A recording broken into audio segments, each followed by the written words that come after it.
Welcome my colleagues and my students in this new course all about the horse.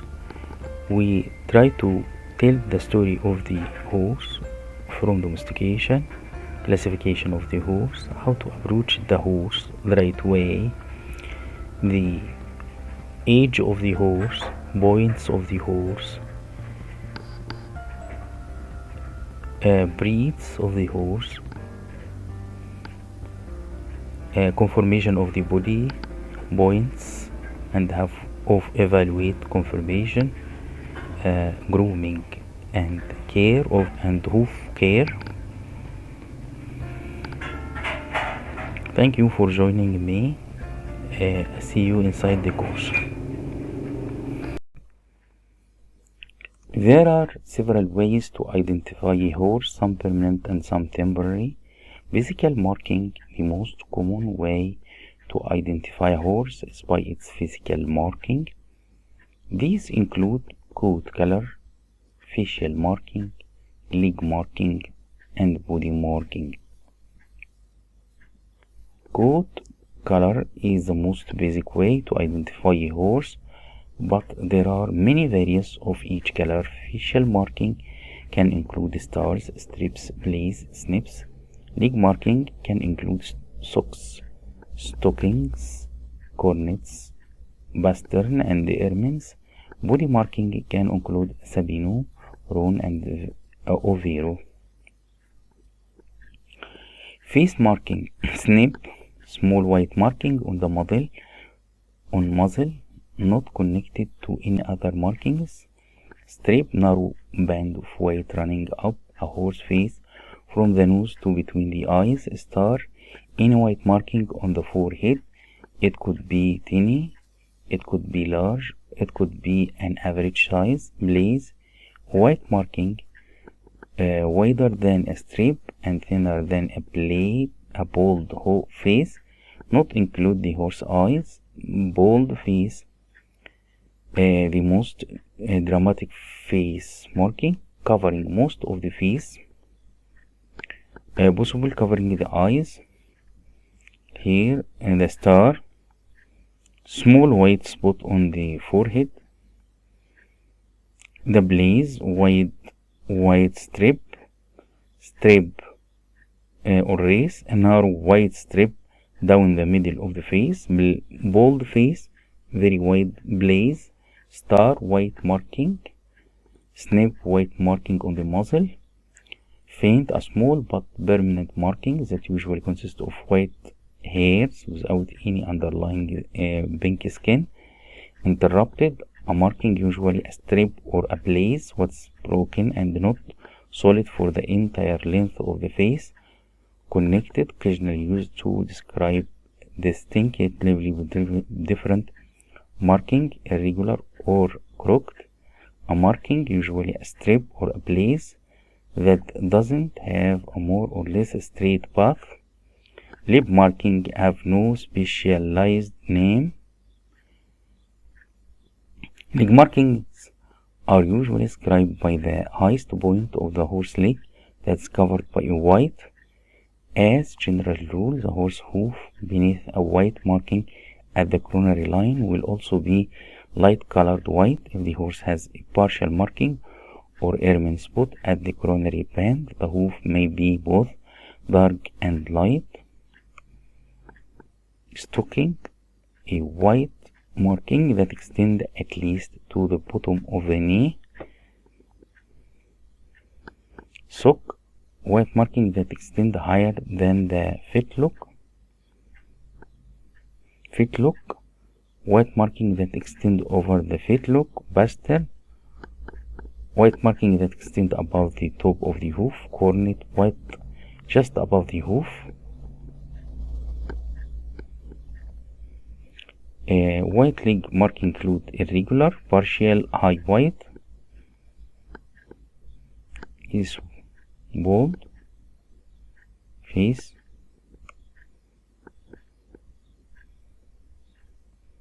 The blaze, strip, branding, the freeze branding and hot branding. Here the snip, star, strip, plug, bolt, half cannon, sock, half pastel, stocking,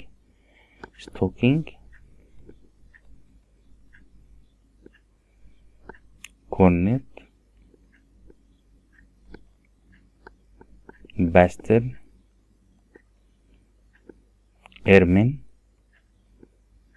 body marking, Sabino, Aroon, butter with large white patch on the body, Aroon, a coat color with mixture of colored hair and white hair, Overo, a spotting pattern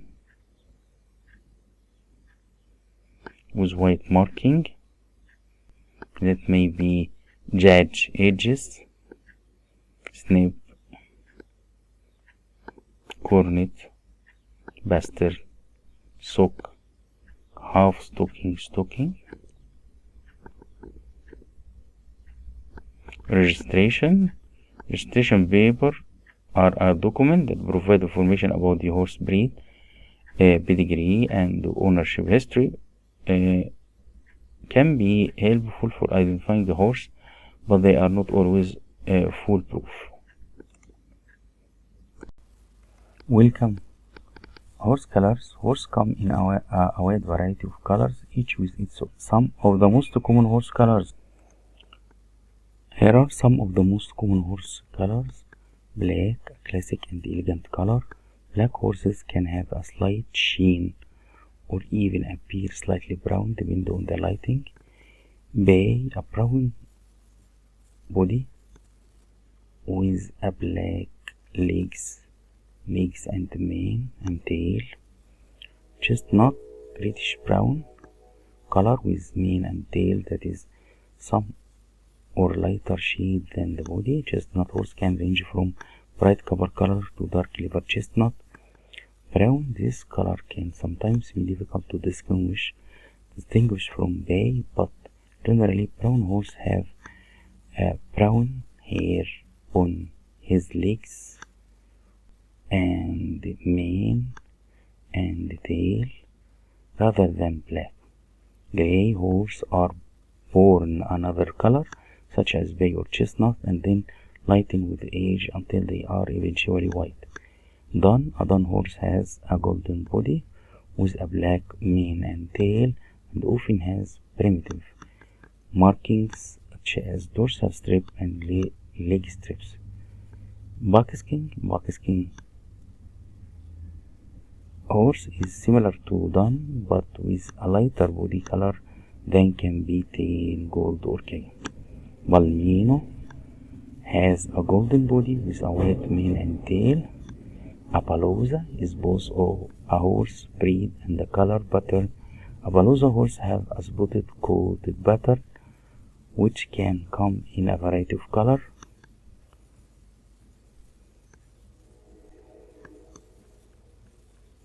Bay, black, chestnut, claybank, dun, liver chestnut, bay, bold, strawberry roan, blue roan horse, brown, cream, double gray, flea-bitten gray, gray horse, Balmino horse, Skobold horse.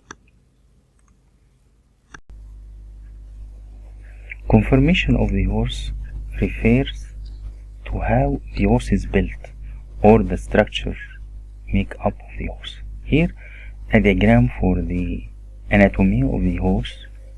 This is the head, front bone, the maxillary bone, the nasal bone, the incisive bone.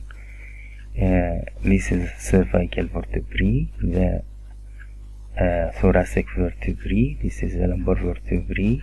This is the sacral vertebrae, coxogeal vertebrae, the ischium, the femur.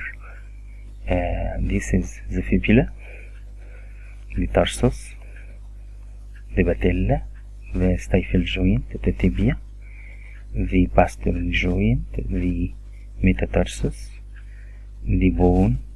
This is the small metatarsal bone, spine bone, sorry. This is the forelimb, and this is the hind limb, and this is the body of the horse. This is the ribs. This is the hind limb, here the ilium. This is the hip joint, ischium, femur. This is the femur. This is the fibula, patella, stifle joint, tibia, pastern joint, metatarsus, middle pastern, the middle pharynx. This is the middle pharynx, second pharynx. This is the first, second, third, and this is the hoof, small metatarsus bone. Here we find in the first limb, in the forelimb, the humerus, the sternum, the elbow, the ulna, the radius, the carpus, the metacarpus, the fetlock joint, the coffin joint.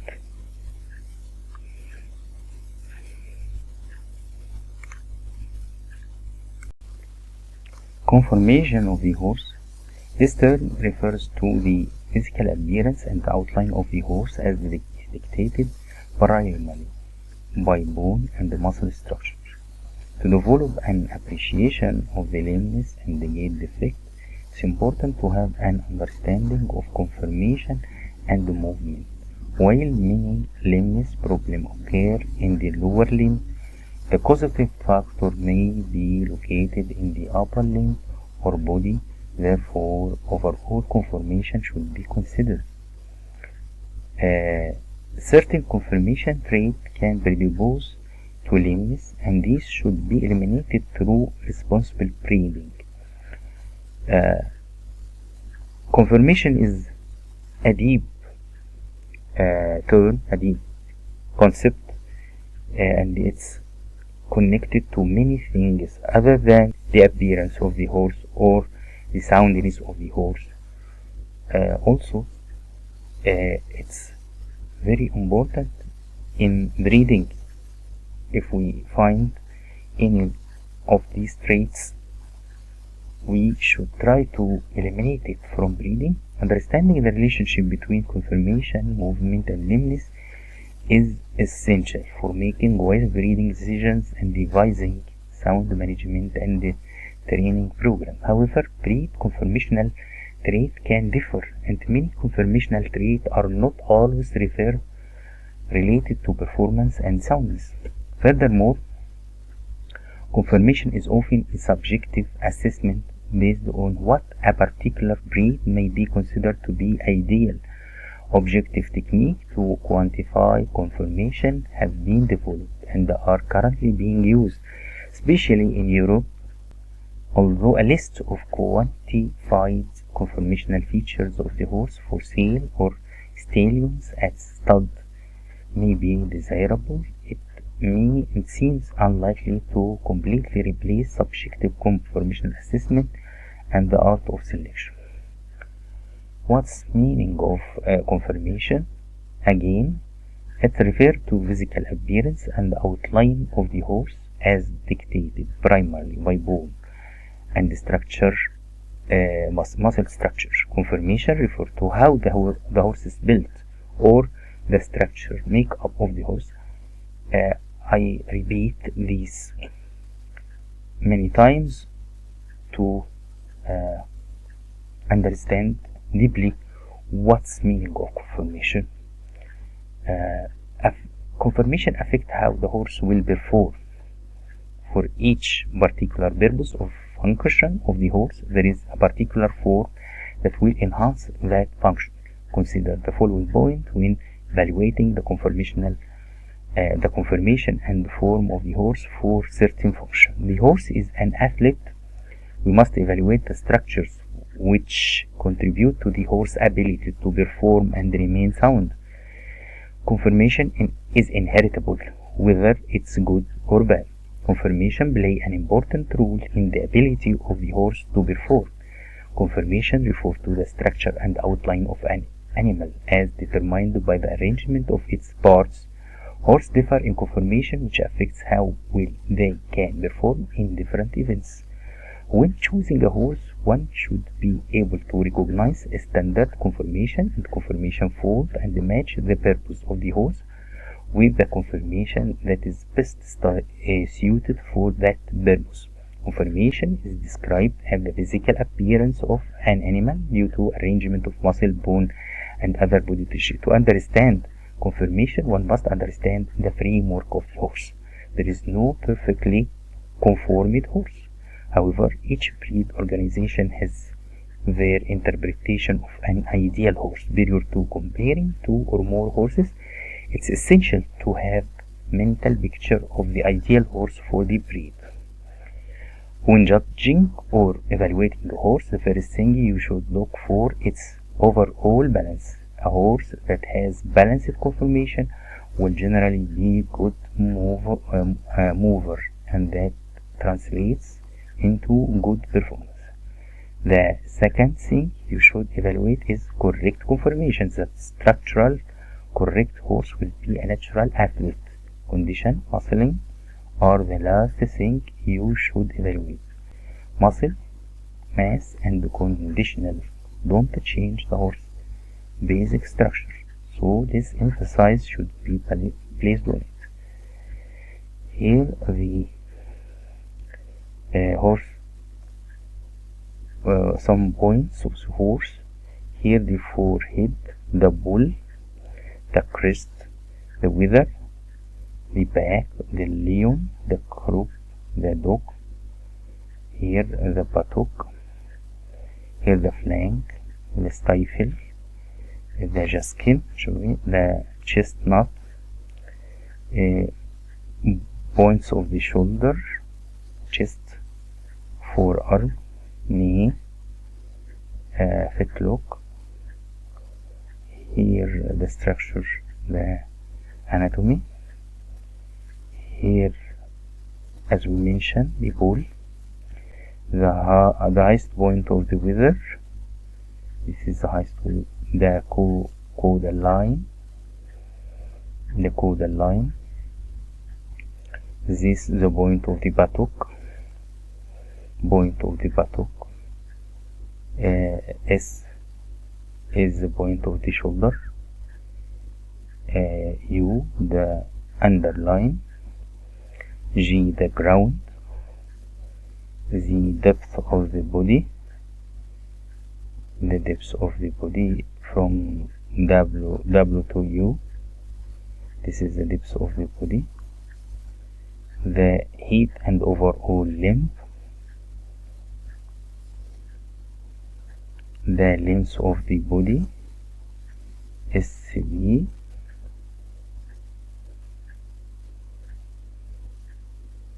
SB, the length of the body,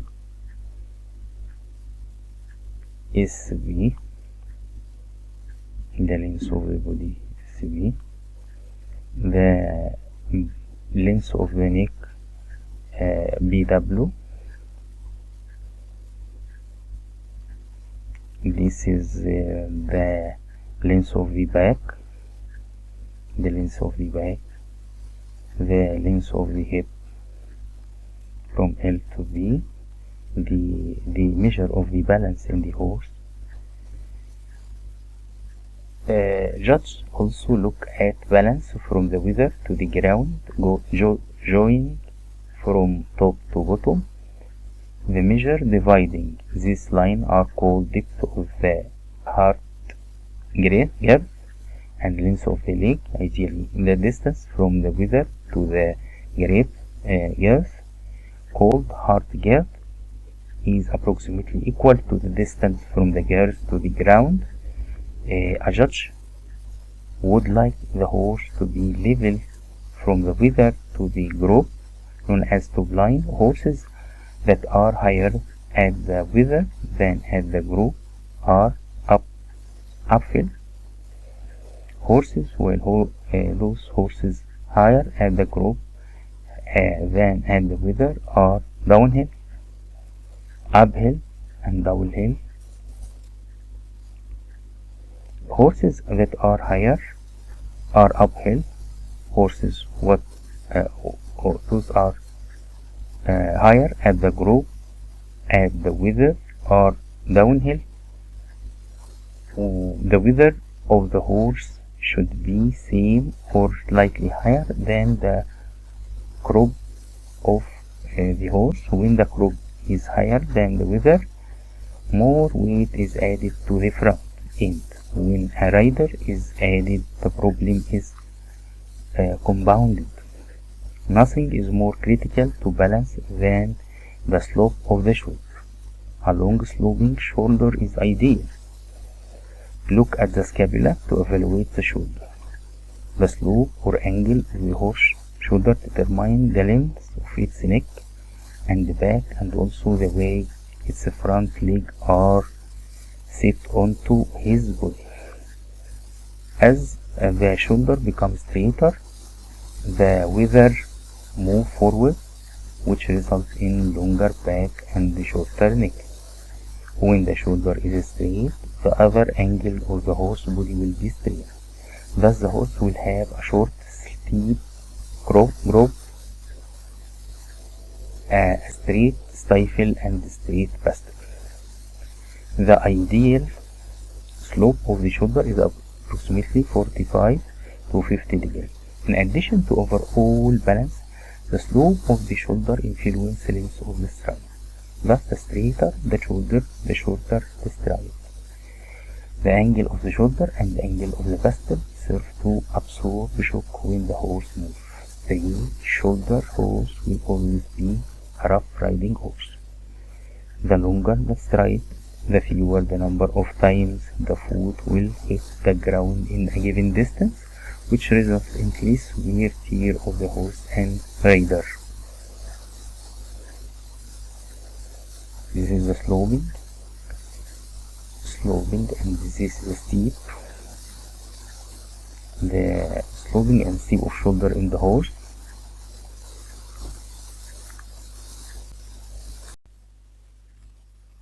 Welcome.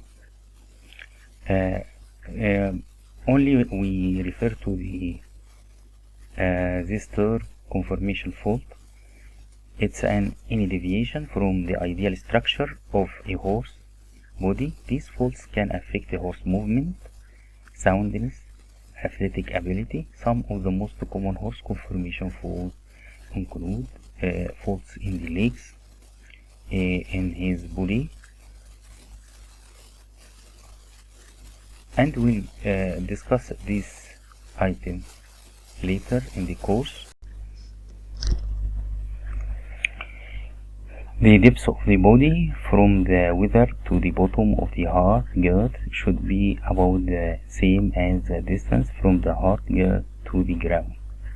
Conformation is essential for the judge to recognize structural defects. There are many structural correct horses that are sound, but few unsound horses that are structurally correct. Conformation is the biggest limiting factor to the horse performance.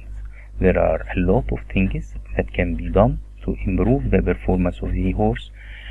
Performance can be improved through training, exercise, nutrition, health, and even showing, but there is very little you can do about conformation, especially in mature horse. Conformation of the head, conformation of the neck, conformation of the top line, conformation of the hind quarter, conformation of the barrel, and conformation of the legs. Conformation of the head: a large eye on the corner of the head with a wide flat forehead, a greater arc of vision. During its evaluation, the eye has moved from the front of the horse's head to the side, which provide a more rounded arc of vision, about 300 degrees. Large, quiet, soft eyes often indicate a quiet, docile disposition. Small, big eye is indicative of a horse that is somewhat sullen and difficult to train. A big-eyed horse has a smaller eye socket positioned more on the side of the horse head than on the corner. These horses are nutritious for poor disposition. Some feel that a horse with excessive weight around the eye is often nervous and politely look for a bright, tranquil eye that has a soft, kind expression. The ears should be proportional to the horse's head, side squarely on top of the head, point slightly forward, creating an attractive, alert appearance.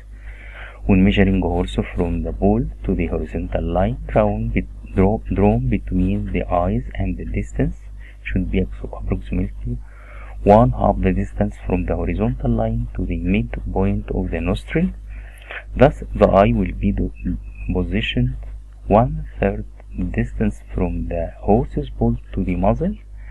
When the width of the horse's head across the orbit of the skull is measured, the distance should be almost identical to the distance from the poll to a horizontal line drawn between the eyes. Horses are not capable of breathing through their mouths, so the size and the shape of the nostril are important to horses in the highly aerobic activities such as racing. This is the reason that thoroughbreds tend to have larger nostril, which finer cartilage, and a large flaring nostril to facilitate adequate air intake. Sufficient length between the nostril and the eyes is important to allow the turbinate located there to heat or cool the air to near body temperature. Roman noses refer to the horse which is convex profile, such as found in the draft breeds, as opposed to the concave or dished profile of the Arabian and similar breeds.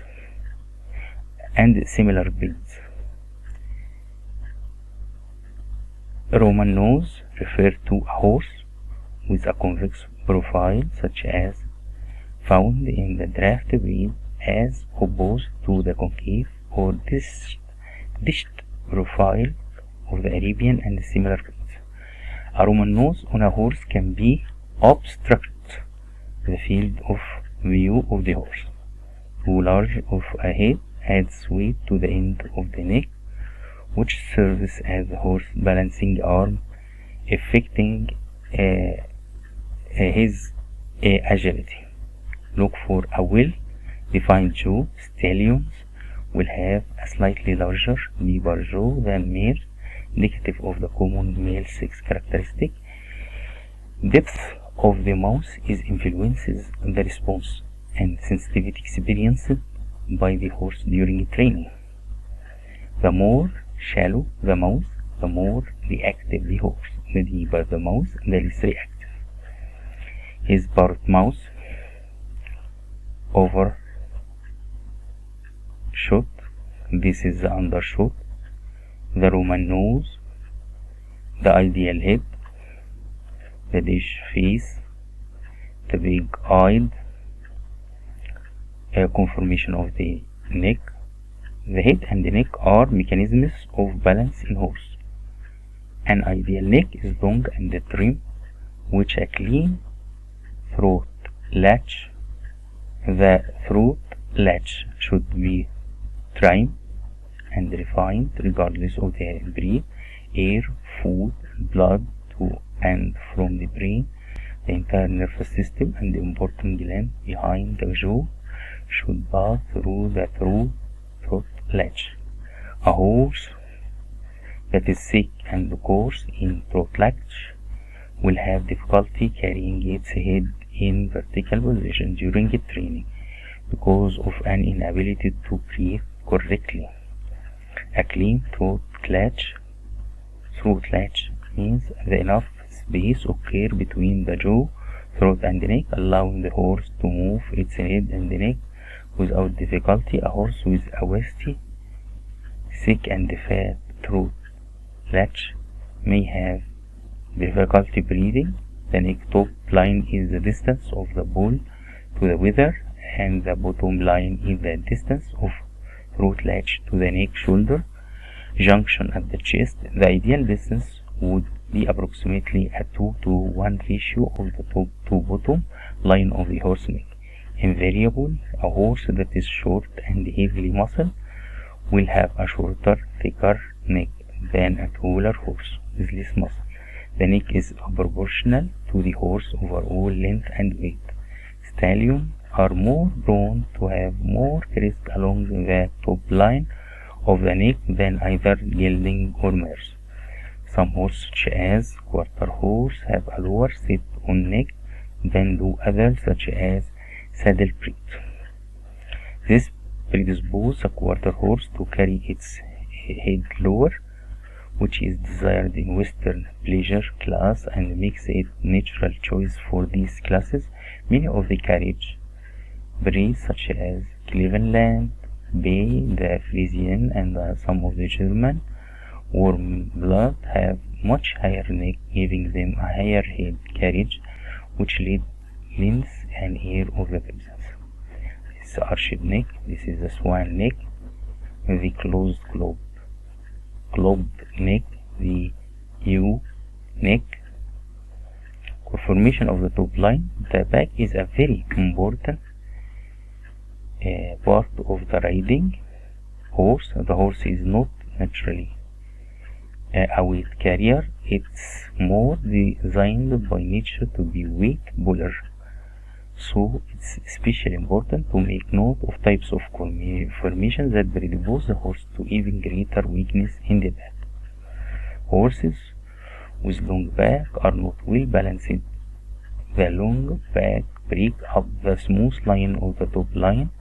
The back of the horse should be adequate muscling to be able to support the rider. The lean is only supported by the vertebral column. It should be short from front to rear, wide across, smooth and convex with a firm and elastic consistency. Without adequate muscling, a horse is inclined to become a sway back. A back that sags. Too much length in the back can affect the gait, giving the hind quarter a rolling motion.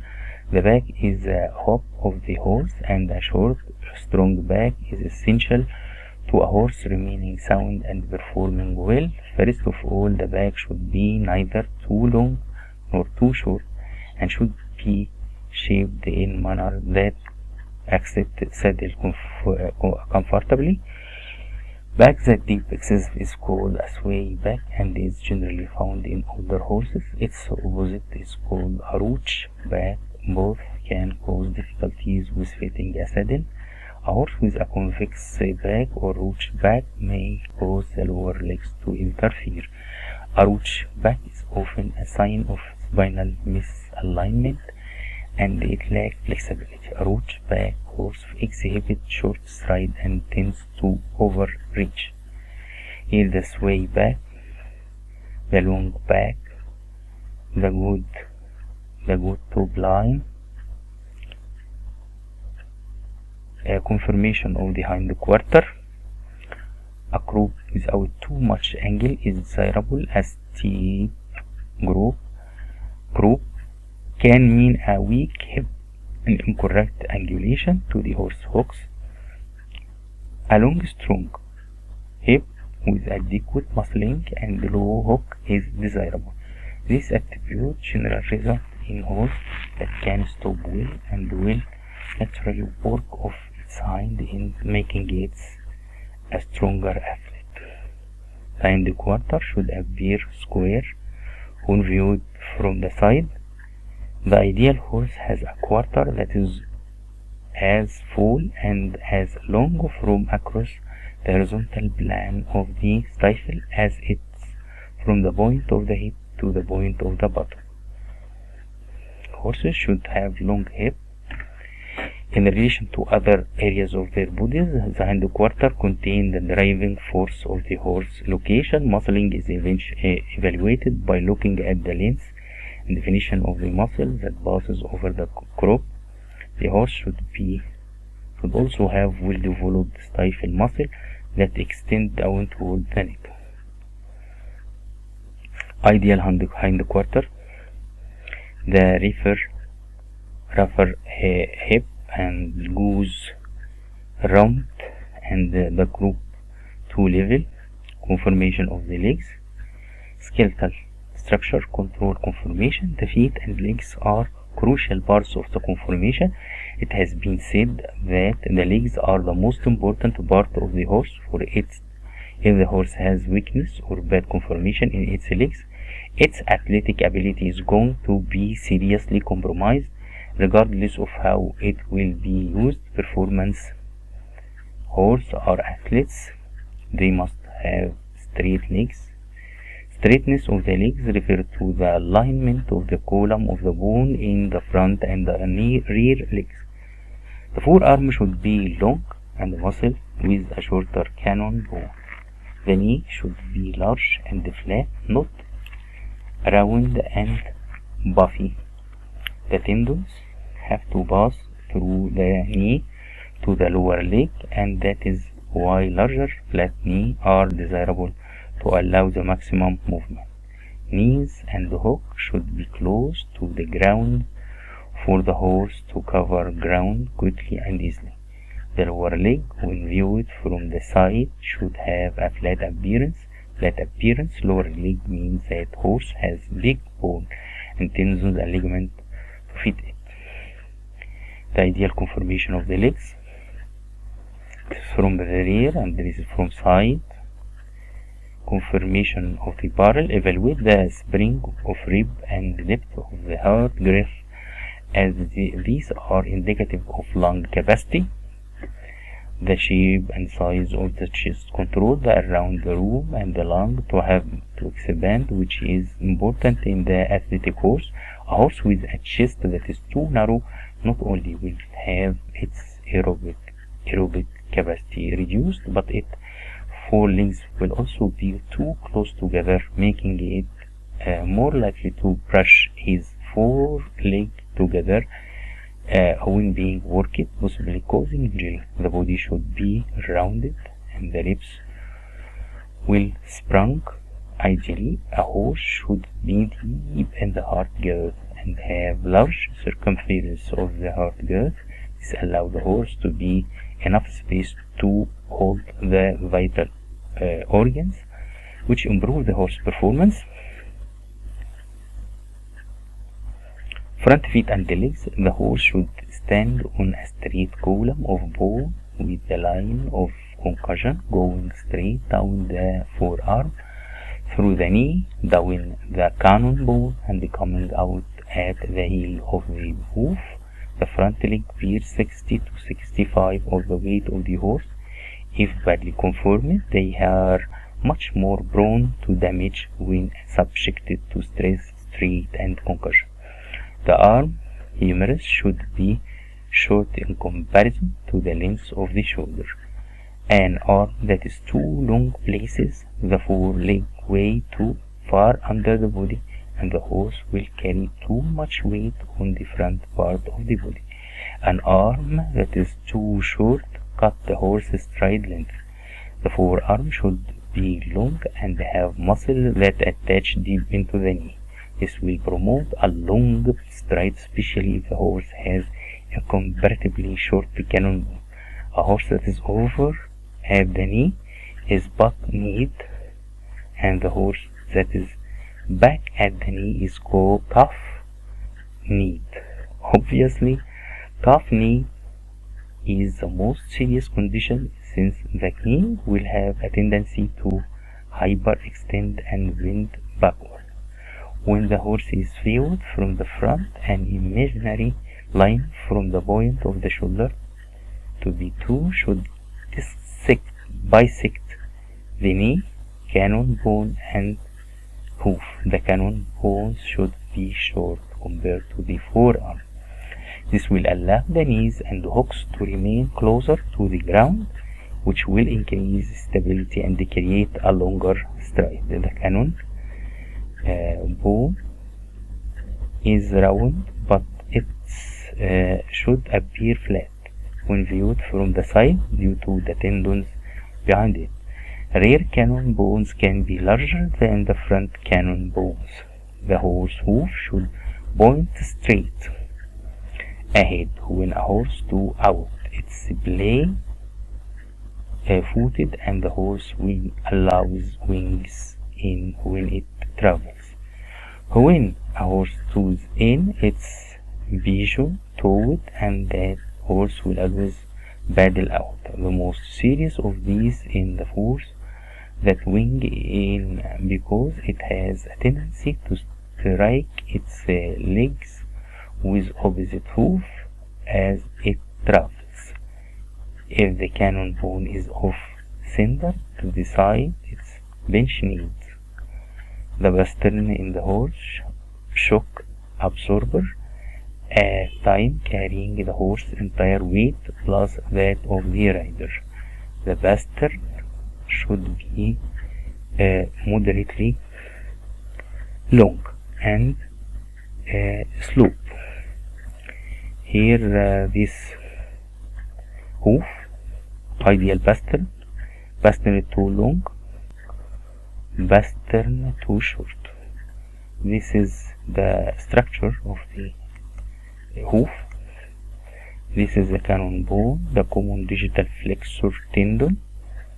This is a perioblique ring, sensitive laminae, white line, the pedal bone, with the deep digital, the flexor tendon, short pastern bone, the navicular bone, the digital cushion, the frog. The ideal pastern is neither too long nor too short, too sloped or too upright. Overall, long sloping pastern will place a strain on the suspensory ligament and the tendons which run down the back of the leg. Pastern which are too upright don't flex sufficiently to overcome the strain of the movement.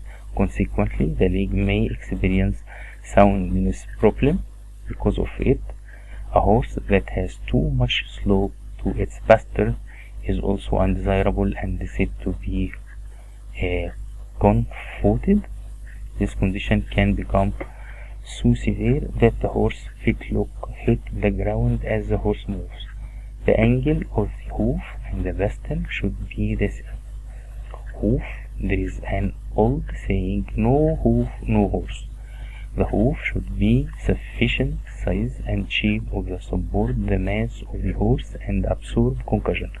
Hoof wall should be free of major cracks where the outer wall is actually split from the corner down. Such a crack may cause a horse to be lame, however, should be clear of the founder ring. Front feet tend to be round, hind feet tend to be more pointed. Both front feet should be the same shape and size, and both back feet should be the same shape and size. Hind feet and legs, like the knee, it's preferable for the hook to be set low, thus lessening the strain on the hind cannon. When standing beside the horse, the judge drop an imaginary line from the point of the buttock to the ground. Ideally, that line should touch the neck. The hook run parallel to the cannon bone and be slightly behind the heel.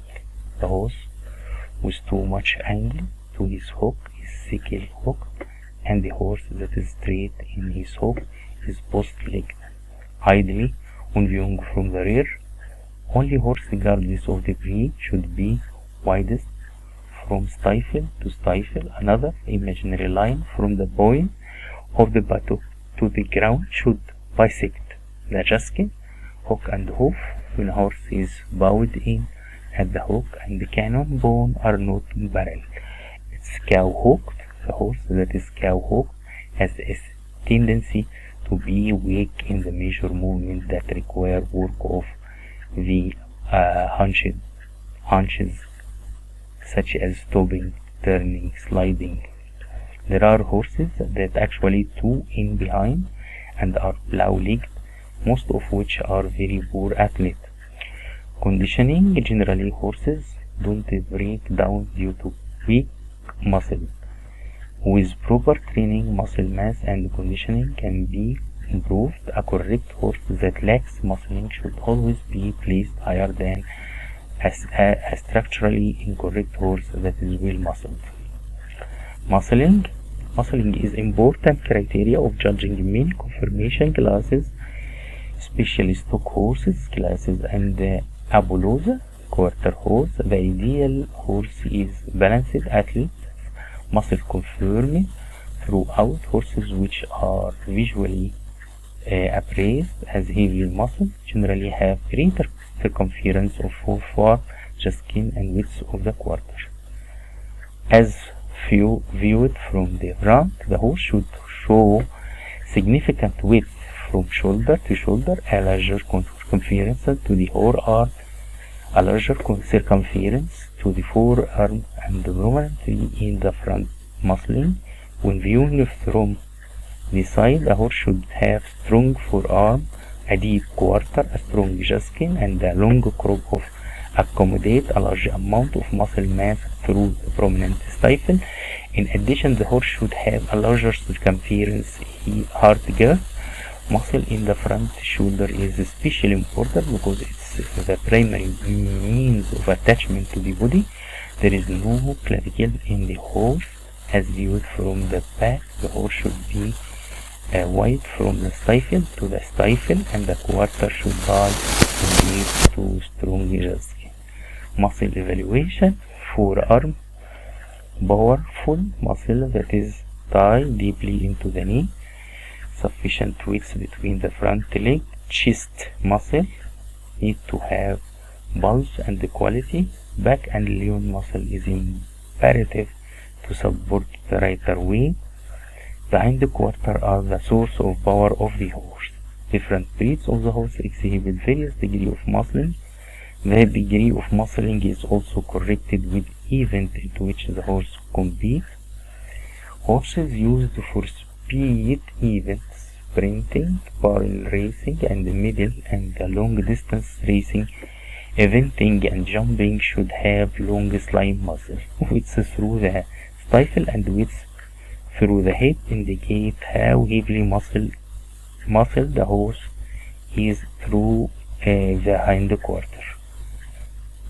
Thigh muscle should be powerful. Stifle muscle should be long. The jaskin muscle should be bulky, both of inside and outside of the jaskin. Horses used for events that require power, pulling, working should have larger, bulkier muscles. Conformation analysis evaluation. Conformation analysis is a systemic comparison of the one horse to another and the whole horses to an ideal type for the breed or aesthetic purpose. Balance, conformation, conditioning, and muscling. We speak about this point. Balance refers to the relationship between the forehead and the hind quarter, between the limbs and the body, and between the right and the left side of the whole body. It's a subjective assessment based on the overall conformation of the horse. A well-balanced horse is thought to move more efficiently, thereby experiencing lesser stress in musculoskeletal system. The center of gravity is a theoretical point in the horse body around which the mass of the horse is equally distributed. It's located at the point of intersection of the vertical line absorbed from the highest point of the wither and aligned from the point of the shoulder to the point of the buttock. The center of the gravity is usually just behind the xiphoid and 2/3 distance down from the top line of the bird. How do you evaluate a balance? First, evaluate the length of the horse by dividing the body of the horse equally into thirds. The horse should divide into 3 equal parts. The length of the neck should be as long as or slightly longer than the other third of the body. The length of the head of the horse should be approximately the same length as the neck or slightly shorter. Here the lines. The horse balance point. This is horse balance point. A straight at the front of the horse, the first region of the shoulder. Define the length of the shoulder at the length from the point of the shoulder to an imaginary line that is perpendicular to the wither. The second region is a V, and this is the length of the back is the distance from the base of the wither to the start of the grove. The third area is C. The length of the hip extended from the flank to the point of the hip. In a well-balanced horse, the three areas equal each other in the length. Additionally, the horse should have a long sloping shoulder,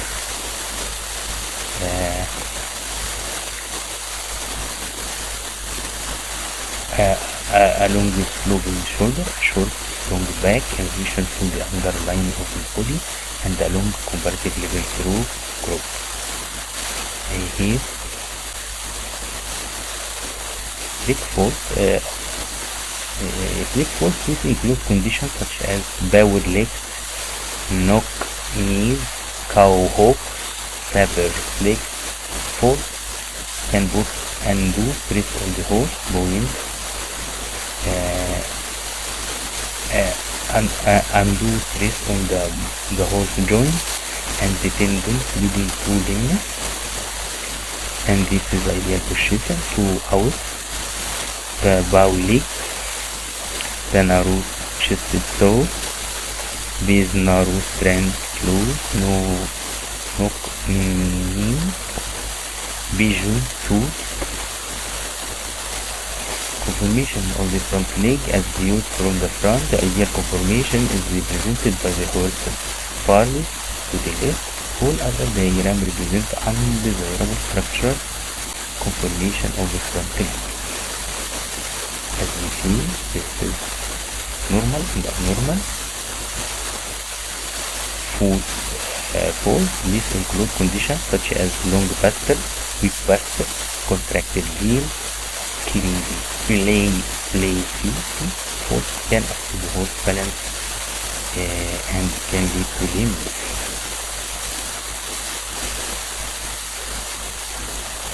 Here, the ideal pastel, the weak pastel, the sweet pastel, the club footed and the cool footed.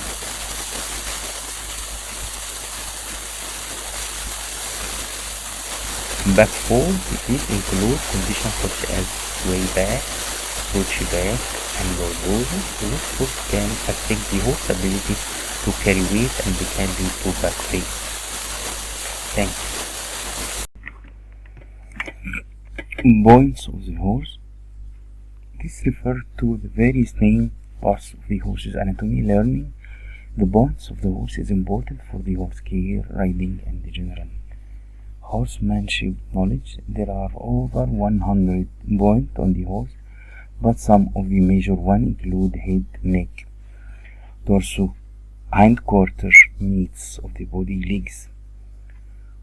Horse gait and point in some horses show competition. The gaits: natural walking, trotting, cantering, galloping, and overall conference. Animation: how flashy and energetic the horse movement is. Collection: how much the horse brings its leg underneath itself. Symmetry: how balanced the horse movement. Straightness: how straight the horse travel down the arena. Manner: how well observed the horse in the under. These points: the bull, crest, shoulder, back, leon, crop, a point of the hip, dock, tail, jaskin, hook, cannon, fetlock, buster, hoof, cornet, chestnut, barrel, shift, knee, cannon, buster, elbow, throat, latch, a chin groove, muzzle, forehead.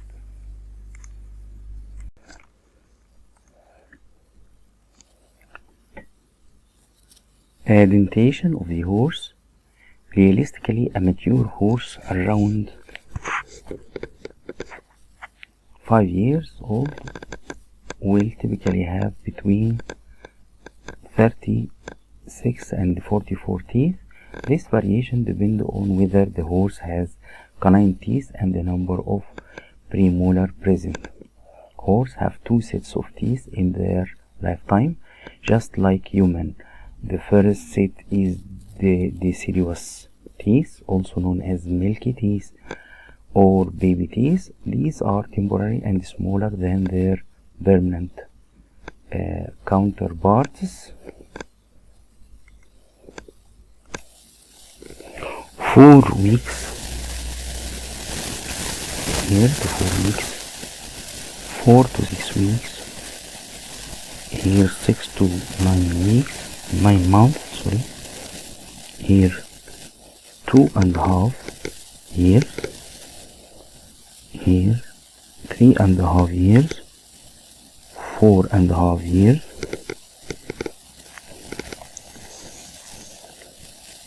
6 years, 7 years, 8 years. Types of teeth. Horses, like most mammals, are heterodontous,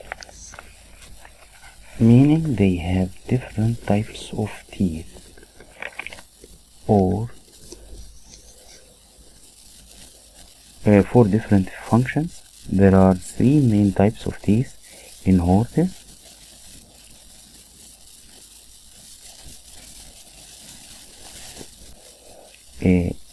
Incisors, about 12, located at the front of the mouth. Incisors are used for nipping and grabbing grass.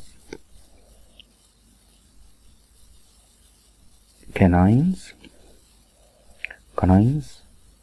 are from 0 to 4. These sharp teeth are typically absent in mares, but may be present in stallions and geldings. They are located between the incisor and premolar. Here we find incisor, interdontus. Here the horse premolar and molar. This is the wolf teeth, canine teeth.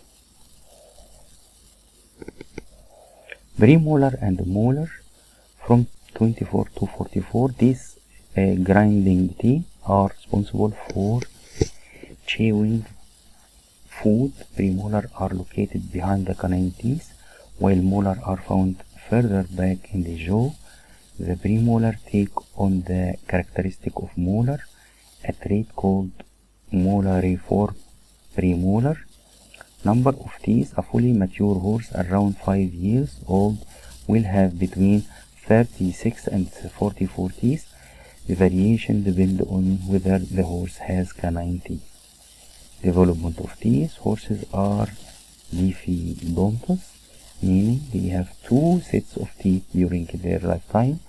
The first set is deciduous teeth, also known as milky teeth or baby teeth. These erupt soon after birth and are replaced by permanent teeth between the age of 2.5 and 5 years old. The eruption of teeth and the wear pattern on the incisor are traditionally used to estimate a horse's age. This is not an exact science, but it can be a helpful tool for veterinarian and horse owners. Horse teeth grow continuously through their lives. This is necessary to compensate for the wear and tear caused by chewing. Horses have a diastema, which is a gap between the incisor and the premolar. This gap allows the horse to grab and manipulate food with its lip and tongue. Horse foal have a set of deciduous teeth, also known as milky teeth or baby teeth, that erupt soon after birth and are replaced by permanent teeth between the age of 2.5 and 4 years. These milky teeth are temporary and smaller than their permanent counterparts. Regular dental care is essential for horse health and well-being. A veterinarian can perform a dental exam to check for any problem such as sharp points, uneven teeth, cracked teeth. They can also perform floating, which is procedure that smooths out any rough edges on the teeth. Milk teeth in the horse number 4 have a total 24 deciduous teeth, 12 incisor and 12 premolar. Eruption timeline. The eruption of full teeth follows a predictable pattern, often referred to as the rule of 8. Central incisor erupt with the first 3 days of life. Intermediate incisor erupt in week of age. Corner incisor erupt by around 8 months of age. Premolar bone is usually present by the time the foal reaches 3 years old. The permanent teeth erupt between the age of 2.5 and 5 years old, and a fully mature horse around 5 years old will have between 36 and 44 teeth. Teeth variation depends on whether the horse has canine teeth. There is a breakdown of permanent teeth in the horse number. A mature horse has 36 to 44 premium teeth, depending on the presence of canine teeth. Incisor 12, located at the front of the mouth. Incisor 13, for living and gripping grasses. Canine from 0 to 4. These sharp teeth are typically absent in males, but may be present, as we mentioned before, in male, stallion, and gelding. They are located between the second and the premolar. Premolar, molar 24 to 44. These grinding teeth are responsible for the chewing food. Premolar are located behind the canine teeth, while molar are found further back in the jaw. The premolar teeth on the characteristic of molar are teeth called molariform premolar. Both teeth grow continuously during their life. It is necessary to compensate for the wear and disease caused by chewing. Both have a diastema, which is gap between the incisor and the premolar. This gap allows the horse to grip and remove food with its rib and tongue. Regular dental care is essential for horse. The dental formula is a way to express the number of each type of tooth in half of an enamel jaw. Since horses have symmetrical jaw, the formula is written for one side only and then multiplied by 2 to find the total number of teeth. Incisor I 3 This means there are 3 incisors in the upper jaw and 3 incisors in the lower jaw. Canine 1 or 0. Horse may or may not have canine. The formula reflects this variation: 1 upper canine, 1 lower canine. For horses with canine, or 0 upper canine and 0 lower canine. For horses without canine, premolar 3 or 4 similar to canine. These can be some variation in the number of premolar. Their formula shows 3 premolar in both upper and lower jaw, 4 premolar in the upper jaw and 3 in the lower jaw. Molar, there are always 3 molar in both the upper and the lower jaw. Putting it all together by following the formula and multiply the number of teeth on one side by 2, we can determine the total number of teeth in the horse. Total possible teeth: no canine, 3 premolar, 3 incisors plus 3 premolar, 3 molar, multiplied by 2, 24 teeth, or multiplied by 2, 48 teeth. Total possible teeth with canine: 4 premolar, 3 incisors, 1 canine, 4 premolar, 3 molar, multiplied by 2, 30 teeth, multiplied by 2, 30 teeth. Thank you. Welcome. Horse breeds. There are over 350 horse breeds recognized worldwide, each with its own unique characteristic and history. These breeds are often categorized by their temperament, build, and origin. Here are some of the most popular horse breeds. Hot blood. These horses are known for their spirited personalities, speed, agility. They are often used in racing and other athletic competition. Arabian horse. One of the oldest and most recognizable horse breeds, Arabians are known for their intelligence, athleticism, and distinctive dishes face. Thoroughbred, bred for speed and stamina. Thoroughbred are the foundation of many modern racing horses. Akaltek, known for their unique metallic sheen and athletic ability, are rare breed originated from Turkmenistan. Cold blood, these horses are known for their calm temperament, strength, and size.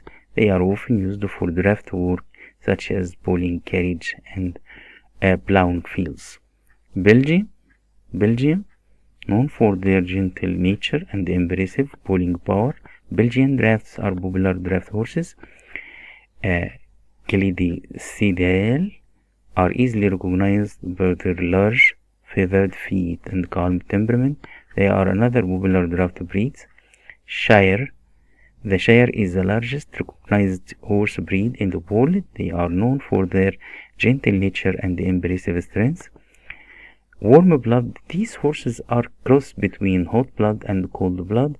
They are known for their versatility and athleticism and are often used in a variety of disciplines such as dressage, jumping, and eventing. Hanoverian are popular warm blood breed known for their athleticism and trainability. They are often used in dressage and show jumping. Dutch warm blood are another versatile warm blood breed that excels in variety of discipline. They are known for their intelligence and athleticism. Swedish warm blood are known for their calm temperament and athletic ability. They are popular for dressage and competition driving.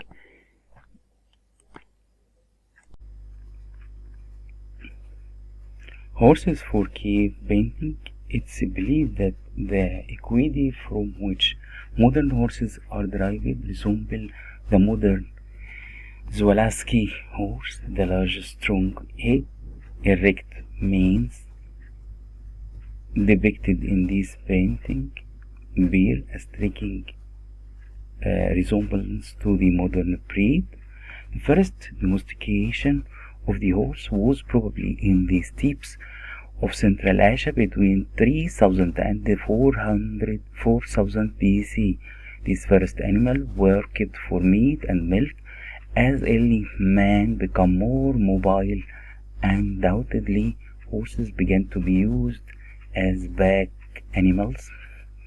Oxen were being used in the Middle East at approximately 4000 BC for plowing. Progressively they were used on sleds, which were eventually mounted on rollers, with the final evolution of wheels early in 3rd millennium BC. There is archaeological evidence that vehicles drawn by equidi, generally on gears or as hybrids, were being used in warfare. As horses from the north became more numerous, the carts moved to the familiar two-wheeled chariot with spoked wheels. Due to his greater speed, the horse rapidly replaced other equidi as harness animals. There are many breeds. We refer to some. Abyssinian is found in Ethiopia, and the Abuni light horse breed stands around 3.5 hands tall. There is a great deal of variability in the coloration, size, and conformation.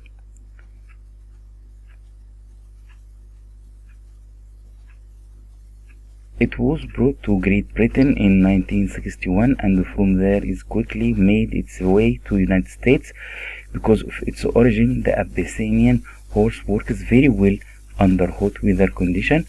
It's used for more different activities such as farming, hauling, and riding. The Akaltek is a horse from Turkmenistan, in the southern region of the modern country of Turkmenistan. This horse is being renowned as clearly a mount and race horse for some 3,000 years. Here the calf appearance, it's strong, it's athletic. Here the Albanian is small horse belonging to the Balkan group. The Altai were developed over long expanse of time. Here the American creamy draft horse, very beautiful. The American albino, the American walking pony, the Andalusian horses, Andalusian, the Andrevidi Vida horse, Andrevida horse, strong, athletic Andrevida. Here is the Anglo Cabarda. Here the Appaloosa horse, the Arabaloosa,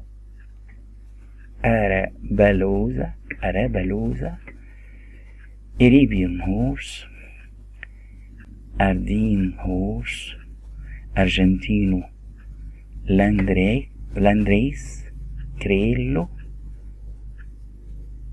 Argentine Landrace, Criollo, Australian horses, Australian Bromby. Here the Australian stock horse, Azataca horse, Camargo horse,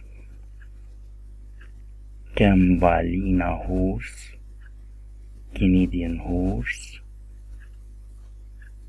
Carcesian horse, Balearic horse, Blushi horse, Anglo Cabarada horse, Bunker horses, Banili horses. Horses have a variety of gaits, each with its own speed, smoothness, and suitability for different activities. Here are some of the most common horse gait: walk, trot, canter, and gallop. The canter is a 3-beat gait that is somewhere between a trot and gallop. There are 2 leads in the canter, the left lead and the right lead. In the canter, the horse leads with diagonal pair of legs, either the left front, right behind, or the right front and left hind. The canter can be comfortable gait for long distance once the rider is balanced. Gallop. The gallop is the fastest gait, a 4-beat gait where all 4 legs are off the ground at some point in the stride. The gallop is used for racing and escaping predator. Artificial gait. These are gaits that are specific to certain horse breed and require some training for horse to perform. Some examples of the artificial gait include running walk. The running walk is a 4-beat gait that is very smooth and comfortable to ride. It's a natural gait for tense walking horse. Slow gait. The slow gait is a 4-beat gait that is slower than the running walk. It's a natural gait for some breed of gaited horses, such as Missouri Fox Trotter. Base. The base is 2-beat lateral gait, where the legs on one side move together. The base can be very fast, but it can also be uncomfortable to ride. Rack. The rack is a 4-beat gait that is very fast and fleshy. It's natural gait for some breeds of gaited horses, such as 5-gaited horse. The walk. Horse gait is simple. 1. The walk, slow, symmetrical, 4-beat gait. The footfall sequence: left hind, left front, right. The horse have a variety of gait, each with its own spread, smoothness, and suitability. This gate, uh, the walk, the trout, the canter, gallop, each one has its character. The trout and the canter is a three-beat gate that is somewhere between trout and gallop.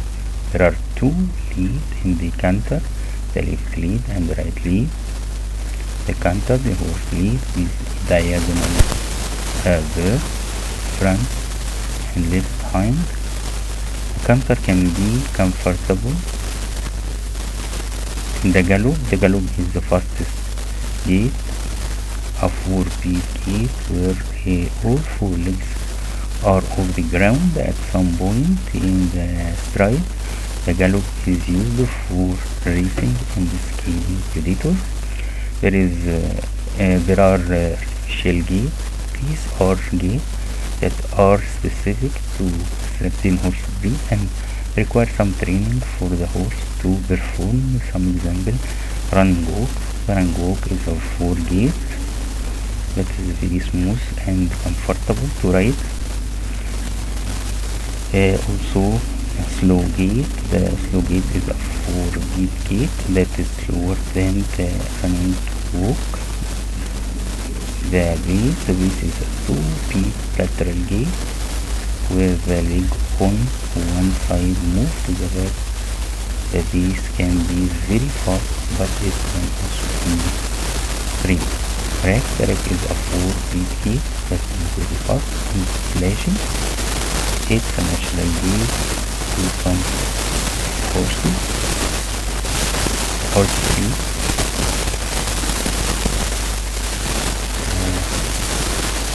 You can see this gait in animation. In the south,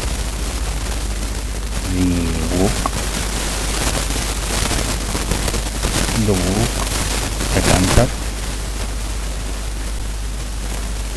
Notice the legs when it's go up and down, and the sequence of fall of the legs on the ground. The right lead canter full sequence, left hind, right hind plus left, and the front, right front. The left lead canter full sequence, right hind, left hind, right hind, right front.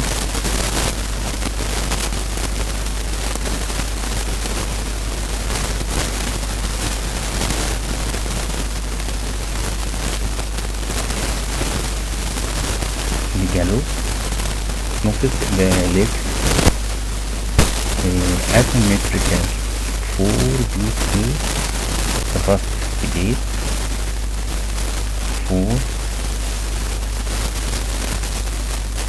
The horse can be either in the right lead or left lead, right lead, gallop, in the full sequence.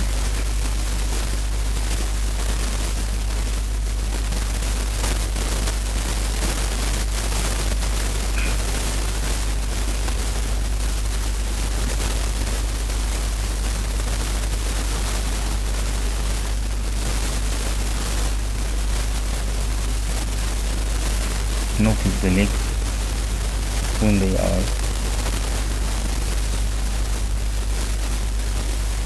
again we see the trout and sequence of each leg.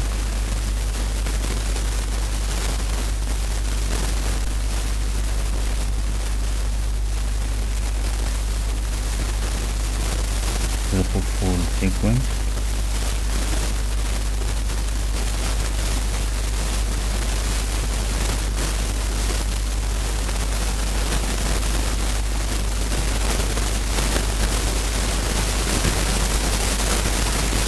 Gallop.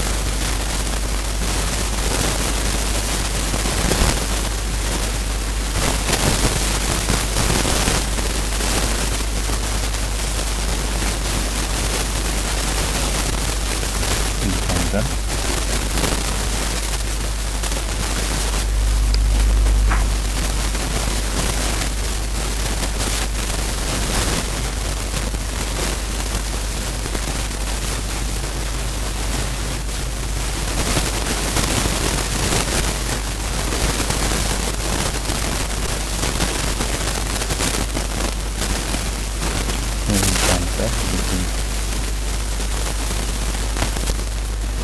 The wolf.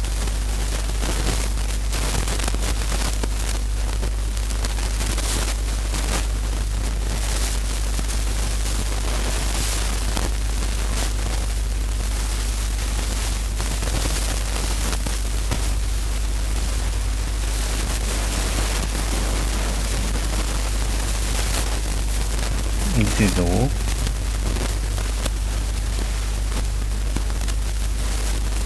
Before was the cancer.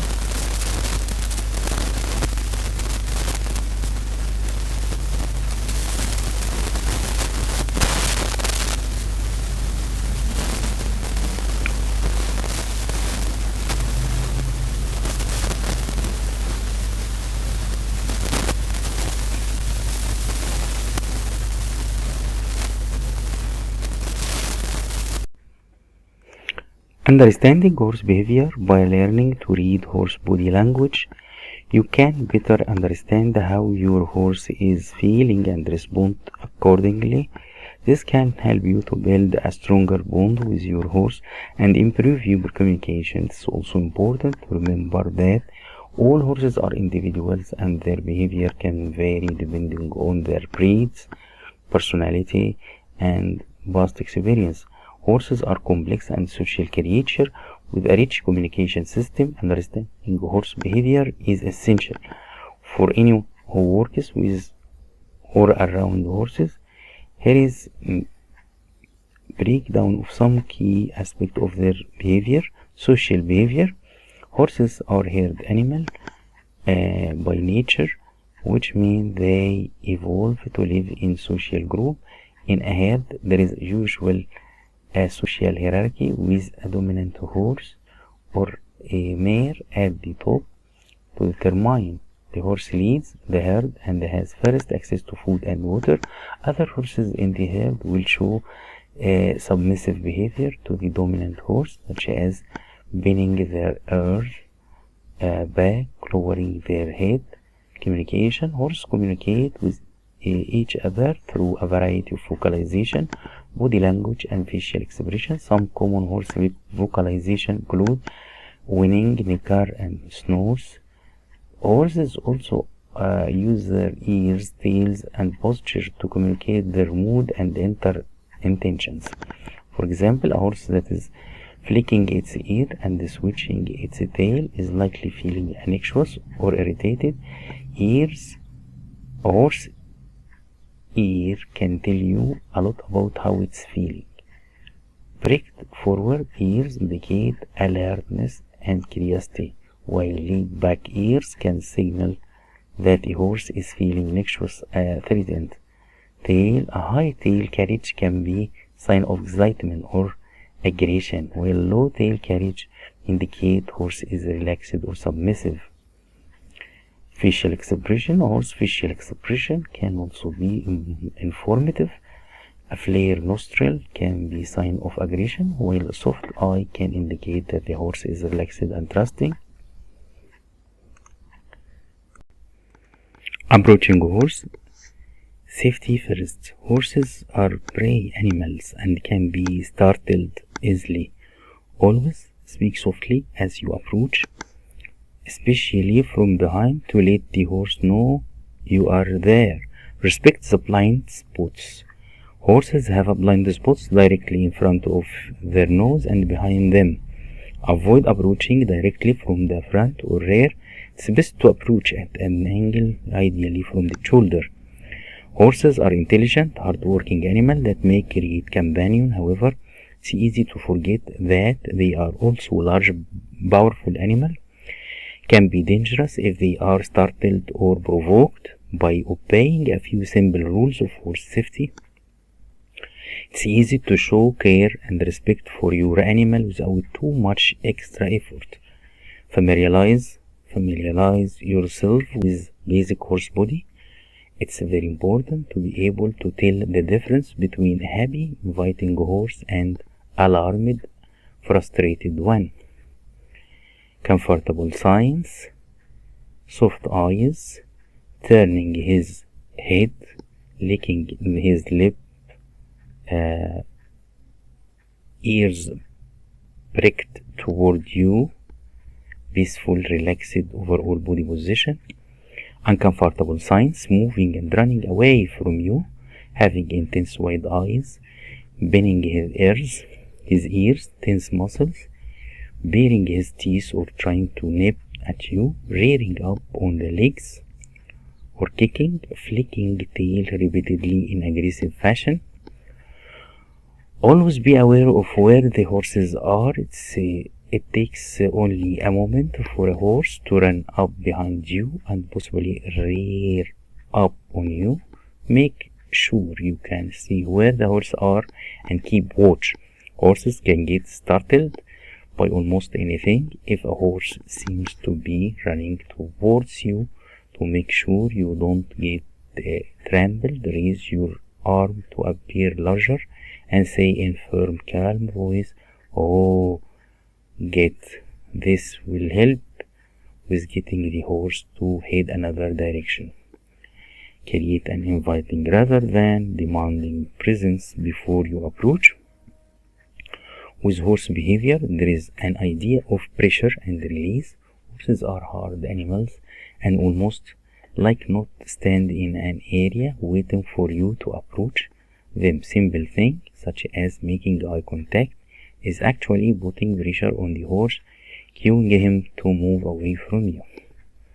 Approach the horse diagonally from the front whenever possible. The number one rule of approaching horse is to make sure that they know you are coming. This is easiest by far if you come at the horse from the front and slightly to the side to avoid the blind spot right in front. If you can, approaching from the front left of the horse is even better. Many horses are trained specially to work with humans on their left side and as a result are most comfortable with this. It actually is a myth that horses prefer one side over the other.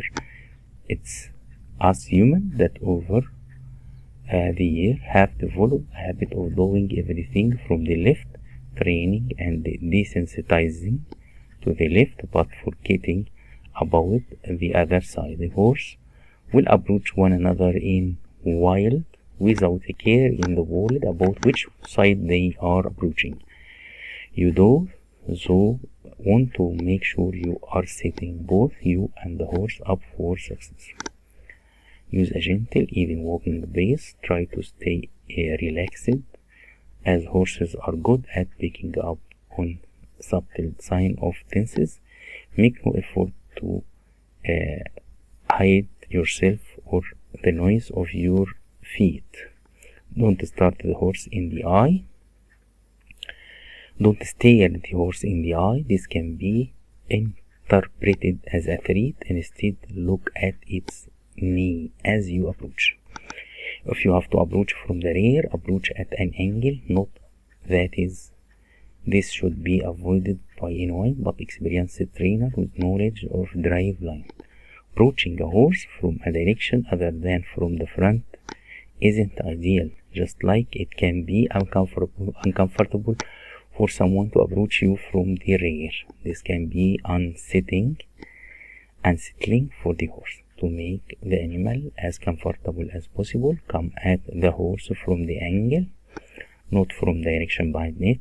The wider the angle, the better horses have mononuclear vision, which means they can use each eye separately to see you on their sides.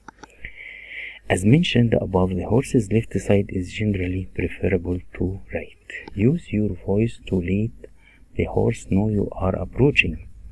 The first time rider hearing an experienced horse handler take to her horse constantly can seem unusual. However, this serves an important purpose. It lets the horse know where the human is at all time. As you approach, the horse call to it at a gentle voice. You can easily, basically anything you want here, as long as it's an non-threatening. Let the horse smell you. Give the horse a smell treat if you have one, a small treat if you have a permission from the horse's owner. Apple, carrot, and horse are great option. Offer your treat to the horse by placing it in your palm. Beat the horse before processing to whatever task you have planned for your horse. Take the opportunity to show your affection and get it comfortable with you. Put a halter on the horse once you have approaching the horse, getting it comfortable around you. Most halters have a small slope that slip over the halter muzzle with larger loop that latches either behind the horse's ear or underneath its jaw. Saddle your horse. Saddle lets you ride a horse by acting as your seal on its back.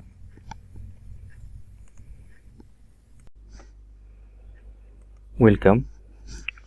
Approaching a horse. Firstly, you should know the body language of the horse. This horse angry, this horse is comfortable. Also, respect the blind spots. Horses have a blind spot directly in front of their nose and behind them. Avoid approaching directly from the front or rear. It's best to approach at an angle, ideally from the shoulder. Announce yourself. Horses are prey animal and can be startled easily. Always speak softly as you approach, especially from behind, to let the horse know you are there. Physical contact starts slow. Once you are in reach, extend a hand slowly toward the horse's shoulder or neck, letting it see your hand coming. Be gentle when petting. Use a soft touch and speak in a smoothing voice. Avoid making any sudden movement or grabbing at the horse. The body language: be calm, confident. Horse, pick up on your emotion. Move slowly and deliberately. Avoid sudden movement or loud noise. Make eye contact. If the horse isn't facing you, gently encourage it to turn its head toward you before approaching further. Say hey, horse. Make any voice to make the horse comfortable. Let the horse smell you. You can introduce a food for the horse, carrot or apple. Touch the horse gently. Put the halter. Put the saddle. You can try the horse with you. Wear the rear long switch. Also rapid switch. Use hard on coming from the front.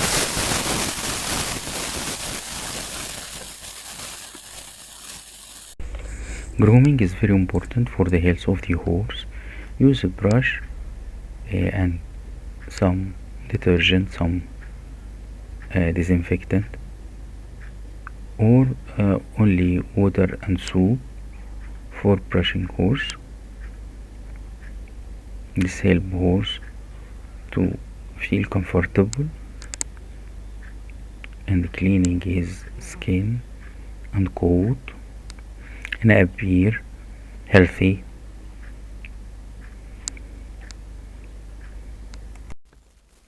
Care of the horse. Gather your tool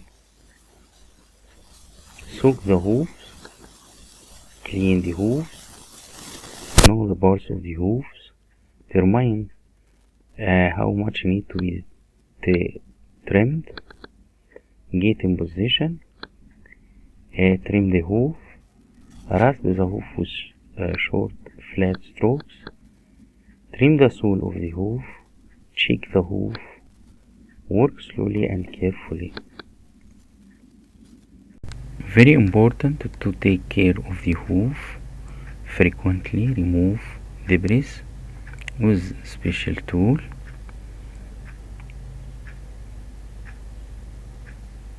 And this occur frequently every 4 weeks or every 6 weeks. This help horse to walk or run quickly and easily.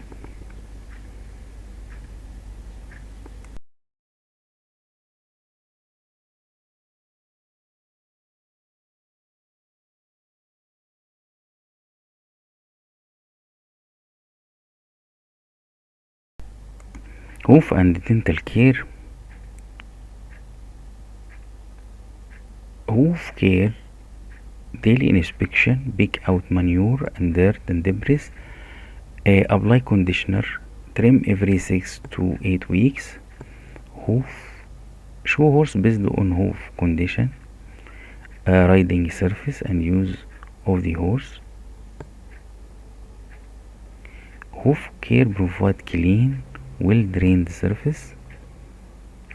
Good nutrition means good health. Oral health, problem less noticeable than lameness, fever or colic. Physical ailment related to oral health, weight loss, nasal discharge, behavioral abnormalities. The oral health is a problem less noticeable than lameness and fever and colic. Physical ailment related to oral health, the symptoms: weight loss, nasal discharge, behavioral abnormalities. Examine the oral cavity, and this examination are challenging. Storing jaws and cheek muscle. Strong jaws and the cheek muscles. Biting can crush fingers. Take care of yourself. Leave the oral exam to the vet as a specialty. Horse need annual oral exam. Examine teeth annually. Weight loss, if you find these symptoms: weight loss, poor appetite, behavioral problem, head toothing, peculiar mouth odors. Horse need annual oral exam. Drooling, if you notice drooling, protrusion from the cheek, chronic colic, intermittent diarrhea. Physical evidence of poor oral health: check the stale, words of half chewed food. Half chewed food is a symptoms of bad oral health or poor oral health. Common oral problem: tongue laceration, object wrapped around tongue, retained baby teeth, capping adult teeth, excessive drooling. Common oral problem: uneven tooth wear and growth, sharp tooth edges, poor range of motion. Treatment for uneven wear: filling or floating the teeth, use special tools. Oral health for older horse: prone to lose teeth, missing teeth create pockets where food accumulate. Annual exam are key to good horse health. Vaccination, oral exam, teeth floating, troubleshoot unforeseen problems, behavioral issue, weight loss. Annual exam are key to good horse health. Musculoskeletal, deworming, nutrition, hoof care, maintaining health records. uh, thank you.